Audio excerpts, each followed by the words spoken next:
grade 4 পোষ্টসমূহৰ বাবে admit card কেতিয়াৰ পৰা ডাউনলোড কৰিব পাৰিব এই সম্পৰ্কে ষ্টেট লেভেল ৰিক্ৰুটমেণ্ট কমিশ্যনে এখন গুৰুত্বপূৰ্ণ নটিছ পাব্লিছ কৰিছে 5-10-2024 তো ইয়াতে চোৱা যিসকলে গ্ৰেড 4 ক্লাছ 8 লেভেল আৰু ক্লাছ 10 লেভেল পদসমূহৰ কাৰণে এপ্লাই কৰিছিলে তো তেওঁলোকে নিজৰ এডমিট কাৰ্ডবিলাক ডাউনলোড কৰিব পাৰিব 11:30 AM of 15-10-2024 11:30 বজাৰ পৰা 15 তাৰিখৰ পৰা এডমিট কাৰ্ডবিলাক ডাউনলোড কৰিব পাৰিব ইয়াৰ কাৰণে অফিচিয়েল ৱেবছাইট হৈছে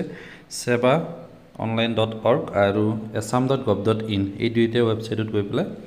নিজৰ এপ্লিকেশ্যন নাম্বাৰ বা পাছৱৰ্ড এণ্টাৰ কৰি পেলাই নিজৰ এডমিট কাৰ্ডবিলাক ডাউনলোড কৰিব পাৰিব আৰু এই যেটো লিংক হয় এই লিংক দুটা মই ডেসক্ৰিপচনত দি দিম তাত গৈ পেলাই আপোনালোকে নিজৰ এডমিট কাৰ্ড কেইটা ডাউনলোড কৰি ল'ব পাৰিব আৰু এক্সাম টাইমত এই এডমিট কাৰ্ডখনৰ হাৰ্ড কপি লগত এখন ফটো আইডেন্টিটি কাৰ্ড লৈ যাব লাগিব যেনেকৈ ধৰা পেন কাৰ্ড ড্ৰাইভিং লাইসেন্স আধাৰ কাৰ্ড ভোটাৰ আইডি তেনেকুৱা ধৰণৰ যিকোনো এখন ফটো আইডেন্টিটি কাৰ্ড আৰু এই এডমিট কাৰ্ডখন প্ৰিন্ট আউট এটা লগত নিব লাগিব লগতে ব্ল্যাক এণ্ড ব্লু